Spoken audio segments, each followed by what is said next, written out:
Hello everyone, I'm Parthiban. Welcomes you to SAP views.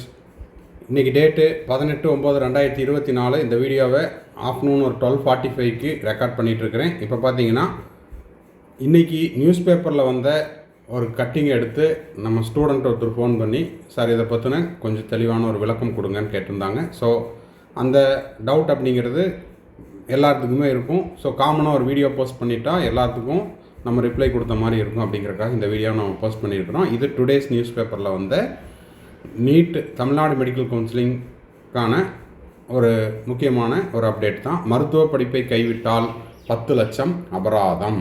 சரி, இதை பற்றின தெளிவான விளக்கம் என்னங்கிறத பார்த்துடலாம். ₹10 lakh penalty, detailed explanation. Okay, இந்த வீடியோவை இன்னமும் நீங்கள் லைக் பண்ணாமல் பார்த்துட்டு இருக்கிறீங்கன்னா மறக்காமல் லைக் பட்டனை ப்ரெஸ் பண்ணிடுங்க. எஸ்ஏபிஎஸ் யூடியூப் சேனலுக்கு இப்போ தான் ஃபஸ்ட் டைம் வந்துருக்கிறீங்க அப்படின்னா சப்ஸ்கிரைப் பண்ணிவிட்டு பெல் ஐக்கானை கிளிக் பண்ணிட்டு பார்த்தீங்கன்னா நம்ம போடுற எல்லா வீடியோஸும் கவுன்சிலிங் ப்ராசஸுடைய கடைசி நாள் செக்யூரிட்டி டெபாசிட் ரீஃபண்ட் ஆகிற வரைக்கும் நம்ம போடுற எல்லா வீடியோஸும் உங்களுக்கு நோட்டிஃபிகேஷனாக வந்துடும். இந்த வீடியோவை நீங்கள் பார்த்துட்டு உங்கள் friends circle, relative circle, neighbour சர்க்கிளில் யாரெல்லாம் நீட் ஆஸ்பிரன்ஸ் இருக்காங்களோ அவங்களுக்கும் அவங்க பேரண்ட்ஸ்க்கு இந்த வீடியோவை ஷேர் பண்ணுங்கள். மேற்கொண்டு உங்களுக்கு கவுன்சிலிங் ரெலவெண்ட்டாக பெய்டு சர்வீஸ் தேவைப்படுது, கம்ப்ளீட் கவுன்சிலிங் கைடன்ஸ் தேவைப்படுது, 1 or 2 டவுட்ஸ் இருக்குது அப்படின்னா இது எல்லாத்தையுமே நம்ம வந்து த்ரூ பெய்டு சர்வீஸில் கிளாரிஃபை பண்ணுறோம். தேவைப்படுறவங்க ஸ்க்ரீனில் தெரிய என்னோட நம்பருக்கு காண்டாக்ட் பண்ணி அதுக்கான டீட்டெயில்ஸ் என்ன, ப்ரொசீஜர் என்னங்கிறதையும் கேட்டு தெரிந்து கொள்ளலாம். ஓகே, இப்போது இன்றைக்கி நியூஸ் பேப்பரில் வந்த செய்தி இது. அதாவது 2ஆம் சுற்று கலந்தாய்வில், ஓகேங்களா, 2ஆம் சுற்று கலந்தாய்வு எம்பிபிஎஸ் பிடிஎஸ் இடங்கள் பெற்று அனுமதிக்கப்பட்ட காலவரையறைக்கு உட்பட்டு பிறகு படிப்பை கைவிட்டால் 10 லட்சம் அபராதம் செலுத்த வேண்டும். மறுபடியும் இன்னொரு டைம் படிச்சிடுறேன். 2ஆம் சுற்று கலந்தாய்வில் எம்பிபிஎஸ் பிடிஎஸ் இடங்கள் பெற்று அனுமதிக்கப்பட்ட கால வரையறைக்கு பிறகு, முதல் உட்பட்டுன்னு சொல்லிட்டேன், மாற்றிக்குங்க. அனுமதிக்கப்பட்ட கால வரையறைக்கு பிறகு படிப்பை கைவிட்டால் 10 லட்சம் அபராதமாக செலுத்த வேண்டும். ஓகேங்களா, இது என்னன்னு சொல்லுங்கள் சார்னு கேட்டிருந்தாங்க. மருத்துவ படிப்பை கைவிட்டால் 10 லட்சம் அபராதம். ஆக்சுவலாக இதை பார்த்து தான் ஸ்டூடெண்ட்ஸும் பேரண்ட்ஸும் கொஞ்சம் பயந்துட்டாங்க. மருத்துவ படிப்பை கைவிட்டால்னா எப்போ அப்படிங்கிறதையும் பார்த்துடலாம். அதாவது டிஸ்கண்டினியூ பண்ணக்கூடாது. ஓகேங்களா, அப்படி டிஸ்கண்டினியூ பண்ணுறவங்களுக்கு 10 lakh rupees ஃபைன். இதுக்கான ப்ரூஃபையும் நான் அடுத்த ஸ்லைடில் வச்சுருக்கிறேன். அதனால் அப்படியே ஃபார்வேர்ட் பண்ணி பார்க்க வேண்டாம், ஸ்கிப் பண்ணி பார்க்க வேண்டாம். 2ஆம் சுற்று கலந்தாய்வில் எம்பிபிஎஸ் பிடிஎஸ் இடங்கள் பெற்று, ஓகேங்களா, இப்போ ஃபார் எக்ஸாம்பிள் இப்போ தமிழ்நாடு ரவுண்ட் 2க்கான சாய்ஸ் ஃபில்லிங் போயிட்டுருக்குது.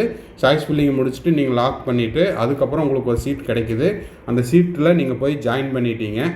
ஓகேங்களா, ஃப்ரீ எக்ஸிட் அப்படிங்கிறது தனி, அது வேறு டாபிக். இப்போது ஃப்ரீ எக்ஸிட் ஆகாமல் நீங்கள் ரவுண்டு 2ல் நீங்கள் என்ன பண்ணுறீங்க, காலேஜில் போய் ஜாயின் பண்ணிட்டீங்க. ஜாயின் பண்ணினதுக்கப்புறம் தமிழ்நாடு மெடிக்கல் கவுன்சிலிங்கிலேருந்து நீங்கள் ரிசைன் பண்ணுறதுக்கான ஒரு டேட்டு, ஒரு டைம் கொடுப்பாங்க. அந்த டேட் அண்ட் டைமுக்கு பிறகு நீங்கள் வந்து அந்த படிப்பை கைவிட்டால் 10 லட்சம் அபராதமாக செலுத்த வேண்டும் என மருத்துவ கல்வி இயக்குநரகம் தெரிவித்து உள்ளது.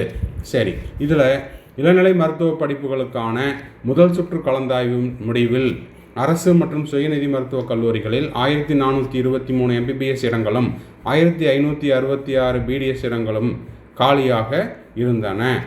ஓகேங்களா, சரி, அப்போ ஃபஸ்ட் ரவுண்டு முடிஞ்சு சீட் மேட்ரிக்ஸ் ரிலீஸ் பண்ணாங்க இல்லையா, அதில் தான் வந்து இந்த வேக்கன்சி லிஸ்ட் எடுத்து நியூஸ் பேப்பரில் போட்டிருக்காங்க.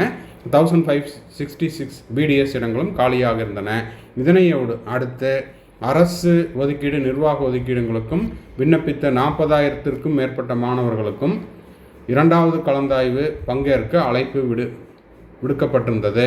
அதன்படி 2ஆம் சுற்று கலந்தாய்வு தமிழ்நாடு மெடிக்கல் கவுன்சிலிங்குடைய அஃபீஷியல் வெப்சைட்டு tnmedicalselection.net எனும் இணையதளத்தில் கடந்த 14ஆம் தேதி தொடங்கி கல்லூரிகளை தேர்வு செய்வதற்கான வாய்ப்பு செவ்வாய்க்கிழமையுடன், இந்த இடத்த கொஞ்சம் சேஞ்ச் பண்ணிக்கலாம், ஏன்னா ஸ்டில் கோயிங் ஆன். ஓகேங்களா, அவங்க வந்து பழைய டேட்டாவை எடுத்து போட்டிருக்காங்க. செப்டம்பர் 17 நிறைவடைந்ததுன்னு இருக்குது. ஆனால் இப்போவும் இந்த வீடியோவை நம்ம வந்து எத்தனாம் தேதி, 18/9/2024 ஆஃப்டர்நூன் ஒரு 12:45க்கு ரெக்கார்ட் பண்ணிகிட்ருக்குறோம். இந்த டைம் வரைக்கும், ஓகேங்களா, இன்னும் சொல்லப்போனால் இன்று மாலை 5 மணி வரைக்குமே நீங்கள் என்ன பண்ணிக்கலாம், சாய்ஸ் ஃபில் பண்ணிக்கலாம் அப்படின்னு தான் வெப்சைட்லேயும் இருக்குது. ரெஜிஸ்ட்ரேஷன் பண்ணவங்களும் இப்போ செஞ்சிட்ருக்குறாங்க. எடிட் பண்ணுறவங்க பண்ணிக்கலாம், சாய்ஸஸ் அப் டவுன் கொடுக்குறவங்களும் கொடுத்துக்கலாம். ஓகேங்களா, அப்போ இந்த நிறைவடைந்தது அப்படிங்கிறத மாற்றிக்கலாம். ஓகேங்களா, சரி, அப்போது அவங்க நியூஸ் போடும்போது இந்த தகவல் அவங்களுக்கு கிடச்சிருந்துருக்கும். இப்போ வந்து நம்மளுக்கு சாய்ஸ் ஃபில்லிங் அப்படிங்கிறது ஸ்டில் கோயிங் ஆன். அதில் தரவரிசைப்படி இடங்கள் பெற்றவங்க விவரங்கள் வரும் 19ஆம் தேதி வெளியிடப்படுகிறது. அப்போ நாளைக்குன்னு சொல்லியிருக்காங்க. அது பொறுத்திருந்து பார்க்கலாம். ஓகேங்களா? இந்த ரிசல்ட் தேதியும் அதன் தரவரிசை இடங்கள் பெற்றவர்கள் விவரம் 19ஆம் தேதி வெளியிடப்படுகிறதுன்னு கொடுத்துருக்காங்க. நாளைக்கு ரிலீஸ் பண்ணுறாங்களா, இல்லை டேட்டு திரும்பவும் எக்ஸ்டெண்ட் ஆகுதா, 19ஆம் தேதி நைட்டா இல்லைன்னா 20ஆம் தேதியா, எப்படியும் நம்மளுக்கு வந்து ஆல் இண்டியா கோட்டா ரிசல்ட்டு அதுக்கும் இதுக்கும் வந்து நம்மளுக்கு எந்த சீட்டில் நம்ம போய் ஜாயின் பண்ணலாம் அப்படிங்கிறதுக்கான அந்த டெசிஷன் எடுக்கிறதுக்கான டைம் கிடைச்சா போதுமானது. ஏன்னா இந்த நேரத்தில் மாணவர்களுக்கும் பெற்றோர்களுக்கும் இருக்கக்கூடிய மிகப்பெரிய சந்தேகம் அதுதான். எனக்கு ஆல் இண்டியா கோட்டாவில் டீம்டும் போட்டிருக்கிறேன், அதே போல் தமிழ்நாட்டில் நான் வந்துட்டு என்ஆர்ஐ லேப்ஸ்னும் போட்டிருக்கிறேன். இப்போ இந்த ரெண்டில் நான் எதை சூஸ் பண்ணுறது, அந்த சூஸ் பண்ணுறதுக்கான டைம் இருக்குமா, இங்கே போய் ஜாயின் பண்ணுறதா அங்கே போய் ஜாயின் பண்ணுறதா அப்படிங்கிற பயமும் இருக்குது. ஏன்னா எனக்கு வந்து ரெண்டில் எது எடுக்கணும் அப்படிங்கிற கன்ஃபியூஷன் இருக்குது. ஒருவேளை எனக்கு தமிழ்நாடு கிடச்சிருச்சு அப்படின்னா ஆல் இண்டியா கோட்டா ரவுண்ட் 2ல் அலாட் ஆன சீட்டில் நான் போய் ஜாயின் பண்ணல அப்படின்ற பட்சத்தில் எனக்கான செக்யூரிட்டி டெபாசிட்டும் ஃபோர்ஃபிட் ஆயிரும். இது எல்லாத்தையுமே நான் வந்து யோசனை பண்ணிகிட்ருக்கிறேன். அப்படின்றவங்களுக்கு அதுக்கான டைம் அப்படிங்கிறது கிடச்சிதுன்னா பரவாயில்ல அப்படிங்கிறதையும் நம்ம மாணவர்கள் பெற்றோர்கள் சார்பாகவும் SAPVS யூடியூப் சேனல் சார்பாகவும் தெரிவித்துக் கொள்கிறோம். அடுத்தது அதில் தரவரிசை பற்றி இடம்பெற்றவர்கள் 19ஆம் தேதி வெளியிடப்படுகிறதுன்னு சொல்லியிருக்காங்க. அவர்கள் அதற்கான ஆணையை பதிவிறக்கம் செய்து கொண்டு வரும் 26ஆம் தேதிக்குள் சம்பந்தப்பட்ட கல்லூரிகளில் சேர வேண்டும் என அறிவுறுத்தப்பட்டுள்ளது. இதெல்லாமே ஆல்ரெடி நம்மளுக்கு தமிழ்நாடு மெடிக்கல் கவுன்சிலிங் ரிலீஸ் பண்ண கவுன்சிலிங் ஷெட்யூல்லேருந்து வந்த டேட்டு தான், பார்த்தாலே தெரியுது. அதற்கு பிறகு குறிப்பிட்ட கால வரையறைக்குள் கல்லூரியிலிருந்து விலகினால் அப்போ அந்த ஷெட்யூல்டு ஓகேங்களா, அந்த டேட் அண்ட் டைமுக்குள்ளே நம்ம வந்து காலேஜிலிருந்து விலகிட்டோம் அப்படின்ற பட்சத்தில் என்ன பண்ணலாம், அபராதமின்றி வெளியேறிவிடலாம்.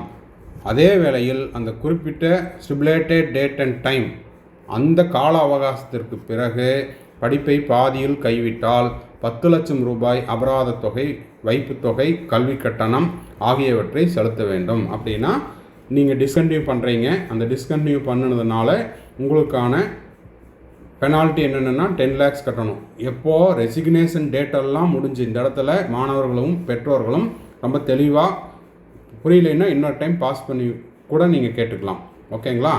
அதாவது உங்களுக்கான ரெசிக்னேஷன் டேட் அண்ட் டைமுக்கு ஒரு நோட்டிஃபிகேஷன் வரும்.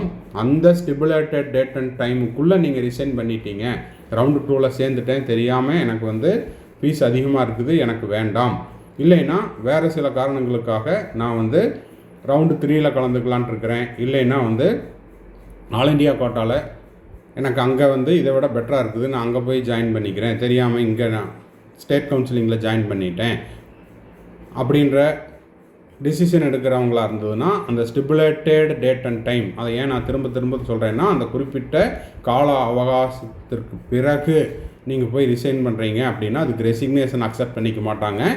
அதுக்கு பதிலாக நீங்கள் கோர்ஸை டிஸ்கண்டினியூ தான் பண்ணுறீங்க. அப்படி டிஸ்கண்டினியூ பண்ணுறவங்களுக்கு 10 லட்சம் ரூபாய் அபராத தொகை, அது மட்டும் இல்லாமல் டியூஷன் ஃபீஸு, அது போக உங்களுடைய செக்யூரிட்டி டெபாசிட், இந்த 3ஐயும் செலுத்த வேண்டியது இருக்கும் என்று மருத்துவ கல்வி இயக்கக அதிகாரிகள் தெரிவித்துள்ளனர். ஓகேங்களா? அதனால் நீங்கள் வந்து இந்த சாய்ஸ் ஃபில் பண்ணும்போது கவனமாக போட்டுக்குங்க. அதே போல் ரிசைன் பண்ணுற மாதிரி இருந்தால் அந்த டேட் அண்ட் டைமுக்குள்ளே ரிசைன் பண்ணிடுங்க. அதை தாண்டிடுச்சுன்னா ரிசைன் பண்ண முடியாது, டிஸ்கண்டினியூ தான் பண்ண முடியும்.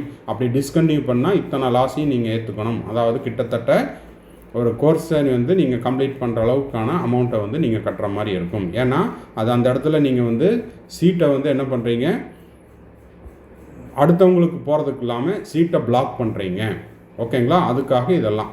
சரி, இது தொடர்பாக அவர்கள் மேலும் கூறியதாவது, 2ஆம் சுற்று கலந்தாய்வில் இடங்கள் பெற்றவர்கள் படிப்பை தொடர விரும்பாவிட்டால் ஓரிரு நாட்கள் அவகாசம் வழங்கப்படும். அதற்குள் கல்லூரியிலிருந்து விலகினால் அபராதம் ஏதும் இல்லை. அதே வேளையில் அதன் பின்னர் படிப்பை கைவிடும் மாணவர்கள் சொல்லிக்கும். இதே போல 3ஆம் சுற்று மற்றும் இறுதி சுற்று கலந்தாய்விலும் இடங்களை பெற்றவர்கள் படிப்பை கைவிடுபவர்களிடம் அபராதம் வசூலிப்பதுடன், அப்போது செகண்ட் ரவுண்டு வரைக்கும் தான் நம்மளுக்கு ரெசிக்னேஷன் அப்படிங்கிற அந்த ஆப்ஷன் கொடுத்துருப்பாங்க. செகண்ட் ரவுண்டுக்கு பிறகு ரெசிக்னேஷன் கிடையாது. தேர்ட் ரவுண்டிலிருந்து நீங்கள் சீட்டு கிடச்சி அதை நீங்கள் வேண்டாம் அப்படின்னு சொன்னீங்கன்னா அது வந்து டிஸ்கண்டினியூஷன். அந்த விதியின் கீழே தான் வரும். அப்படி டிஸ்கண்டினியூ பண்ணுறதுனால நீங்கள் 10 lakhs பே பண்ணணும். அது மட்டும் இல்லாமல் டியூஷன் ஃபீஸையும் கட்டணும். அது மட்டும் இல்லாமல் செக்யூரிட்டி டெபாசிட்டையும் பிடிச்சிக்குவாங்க. ஓகேங்களா? சரி. அபராதம் வசூலிப்பதுடன் கல்வித்தொகை மற்றும் வைப்புத்தொகை திருப்பி தரப்பட மாட்டாது. எனவே இந்த கடைசி பாயிண்ட்டை நல்லா படிச்சுக்குங்க. வீடியோ பெருசாக இருந்தாலும் இதில் இருக்கக்கூடிய சாராம்சங்கள் மிக மிக முக்கியமானது. எனவே மாணவர்கள் இடங்களை தேர்வு செய்யும் போது கவனமாக செயல்பட வேண்டும். மாணவர்கள் படிப்பை கைவிடுவதால் கல்லூரிகளில் ஏற்படும் காலி இடங்களை குறைப்பதற்காக இந்த நடைமுறை கடைபிடிக்கப்படுகிறது. ஓகேங்களா? சரி. இதுதான் இன்றைக்கி நியூஸ் பேப்பரில் வந்தது. இதில் அந்த லாஸ்ட் டேட் சொல்லியிருந்தாங்க இல்லையா, அந்த லாஸ்ட் டேட் அப்படிங்கிறது இப்போவும் அந்த டேட் எக்ஸ்டெண்ட் பண்ணியிருக்கிறாங்கங்கிறதுக்கான ப்ரூஃபு இங்கே இருக்குது. அதாவது அவங்க 17ஆம் தேதி சொல்லியிருந்தாங்க. ஆனால் இப்போவும் 18/9/2024 18/9/2024 மாலை 5 மணி வரைக்கும் நம்ம சாய்ஸ் ஃபில் பண்ணிக்கலாம். இதன் பிறகு மறுபடியும் ஏதாவது நோட்டிஃபிகேஷன் வந்ததுன்னா தான் சாய்ஸ் ஃபில்லிங்க்கான கடைசி டேட் இன்னையோட முடிஞ்சுதா, இல்லை எக்ஸ்டெண்ட் ஆகுதா, இல்லைன்னா சாய்ஸ் லாக்கிங் எப்போ அப்படிங்கிற எல்லா தகவலும் தெரிய வரும். இப்போதைக்கு சாய்ஸ் லாக்கிங்க்கான ஆப்ஷன் வரவில்லை, லேட்டர் அப்படின்னு தான் சொல்லியிருக்காங்க. Choice locking will be available later அப்படின்னு போட்டிருக்காங்க. ஓகேங்களா? அதையும் பார்த்துடலாம். ஒரே செகண்டு, முன்னாடியே கொடுத்துருந்தான்னு நினைக்கிறேன். Okay, right. அப்போது சாய்ஸ் லாக்கிங்கை பற்றின அப்டேட் இன்னமும் வரவில்லை. சரி. இப்போ இது தமிழ்நாடு மெடிக்கல் கவுன்சிலிங்குடைய ப்ராஸ்பெக்டஸில் இருக்கக்கூடிய வரிகள். ஓகேங்களா?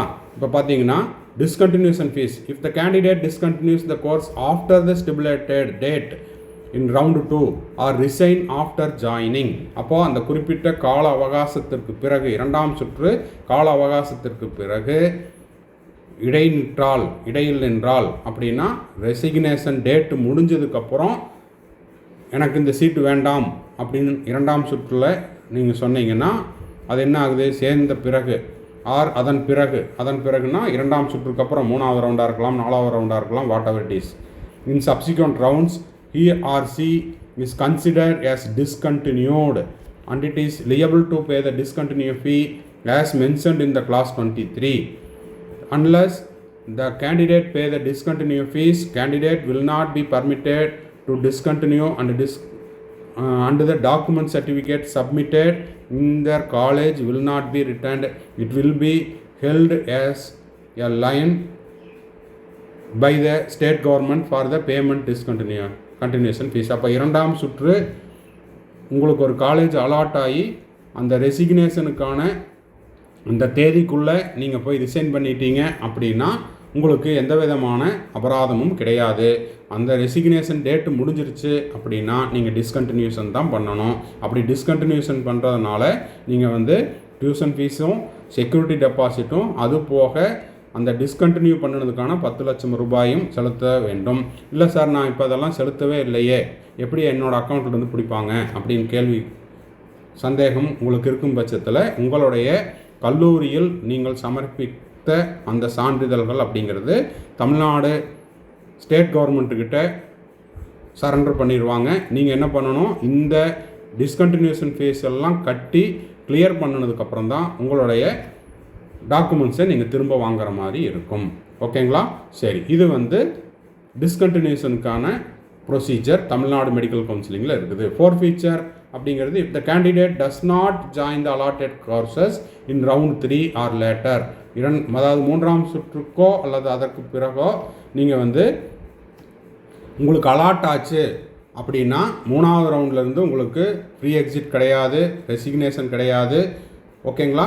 அப்போது கிடைச்ச சீட்டில் நீங்கள் போய் சேராமல் விட்டாலே என்ன ஆயிரும், உங்களுக்கு forfeit the security deposit and tuition fee paid if any. அப்போ உங்களுடைய கல்வி கட்டணமும் உங்களுடைய வைப்புத் தொகையும் அபராதமாக பிடிக்கப்படும். ஃப்ரீ எக்ஸிட் அப்படிங்கிறது உங்களுக்கே தெரியும், இருந்தாலும் அதையும் படிச்சிடலாம். Free exit refers to the candidate having free choices in quitting or not joining the allotted courses in round 1 and round 2. அப்போ தமிழ்நாடு மெடிக்கல் கவுன்சிலிங்கில் இந்த வருஷத்துலேருந்து தான் ரவுண்டு 1லேயும் ஃப்ரீ எக்ஸிட் இருக்குது, ரவுண்ட் 2லேயும் ஃப்ரீ எக்ஸிட் இருக்குது. அப்போ நீங்கள் என்ன பண்ணலாம், பிடிஎஃப்பில் அதாவது டென்டேட்டிவ் ரிசல்ட்டை பார்த்துட்டு உங்களுக்கு தேவையாக இருந்தால் அலாட்மெண்ட் ஆர்டரை டவுன்லோட் பண்ணிக்கலாம், இல்லைன்னா ஃப்ரீ எக்ஸிட் ஆகிக்கலாம். ஓகேங்களா? ரவுண்ட் 1லையும் ரவுண்ட் 2லையும் before the stipulated date without any adverse condition upon them. அவங்களுக்கு வந்து எந்த விதமான நிபந்தனைகளும் கிடையாது. ரவுண்ட் 1லையும் ரவுண்ட் 2லையும் தமிழ்நாடு மெடிக்கல் கவுன்சிலிங்கில் நீங்கள் ஃப்ரீ எக்ஸிட் ஆகிக்கலாம். This contrast with provisions like forfeiture of fee and security deposit or discontinuation fee. அப்போது இந்த மாதிரி செய்வதனால உங்களுக்கு வந்து கல்வித்தொகையோ அதாவது டியூஷன் ஃபீஸோ இல்லை அபராத தொகையோ இல்லைன்னா டிஸ்கண்டினியூஷன் ஃபீஸோ எதுவும் வராது. அதாவது குறிப்பிட்ட அந்த காலம் நேரத்துக்குள்ளே ஸ்டிபுலேட்டட் டேட் அண்ட் டைமுக்குள்ளே முதல் சுற்றுலையும் இரண்டாவது சுற்றுலையும் நீங்கள் ஃப்ரீ எக்ஸிட் ஆகிட்டிங்கன்னா ஒன்றும் பிரச்சனை இல்லை. உங்களுக்கு எந்த விதமான அபராதமும் இருக்காது, எந்த தொகையும் பிடித்தம் செய்யப்பட மாட்டாது. ஓகேங்களா? சரி, இப்போ discontinuation fees or debarment from the participation in counselling which a candidate has face as the case may be if the candidate quits or not joined the course after the stipulated date in round 2 or any time after the allotment in subsequent rounds. அப்போது அந்த pre exit time எல்லாம் முடிஞ்சு அதுக்கப்புறம் resignation date and டைமுங்கிறத ஒன்று கொடுப்பாங்க. அதை பற்றி நான் எக்ஸ்பிளைன் பண்ணிட்டேன். அதையும் தாண்டி நீங்கள் போய் வேண்டாம் அப்படின்னு சொன்னிங்கன்னா டிஸ்கண்டினியூஷனுக்குள்ள அனைத்து விதிகளும் உங்களுக்கு பொருந்தும். இரண்டாம் சுற்றுக்கு பிறகு நீங்கள் 3வது ரவுண்ட் ஆகட்டும் 4வது ரவுண்ட் ஆகட்டும் அதுக்கப்புறம் ஏதாவது ஸ்பெஷல் ஸ்டே ரவுண்ட் ஆகட்டும் உங்களுக்கு அலாட்டான காலேஜில் நீங்கள் போய் சேராத பட்சத்தில் ஓகேங்களா உங்களுக்கு அனைத்து விதிகளும் பொருந்தும். அனைத்து விதிகளும்னா டியூஷன் ஃபீஸு அதுக்கப்புறம் செக்யூரிட்டி டெபாசிட்டு வேறு ஏதாவது தொகை செலுத்தியிருந்தீங்கன்னா இது எல்லாமே அபராதமாக போவதற்கு விதிகள் உள்ளன. ஓகேங்களா? ஸோ இந்த வீடியோ உங்களுக்கு யூஸ்ஃபுல்லாக இருந்துச்சுன்னா மறக்காமல் லைக் பண்ணுங்கள்.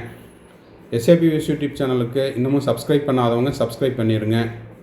அதே போல் பெல் ஐக்கானை கிளிக் பண்ணாதவங்க பெல் ஐக்கானை கிளிக் பண்ணி வச்சுக்கோங்க. மேற்கொண்டு உங்களுக்கு கவுன்சிலிங் ரிலவெண்ட்டாக அதாவது பெய்டு சர்வீஸ் தேவைப்படுது அப்படின்னா ஸ்க்ரீனில் தெரியிற என்னோடய நம்பருக்கு காண்டாக்ட் பண்ணி அதுக்கான ப்ரொசீஜர் என்ன அப்படிங்கிறதையும் கேட்டுட்டு உங்களுக்கான டவுட்ஸை த்ரூ பெய்டு சர்வீஸில் கிளாரிஃபை பண்ணிக்கலாம். தேங்க்ஸ் ஃபார் வாட்சிங். பாய், see you and have a nice day.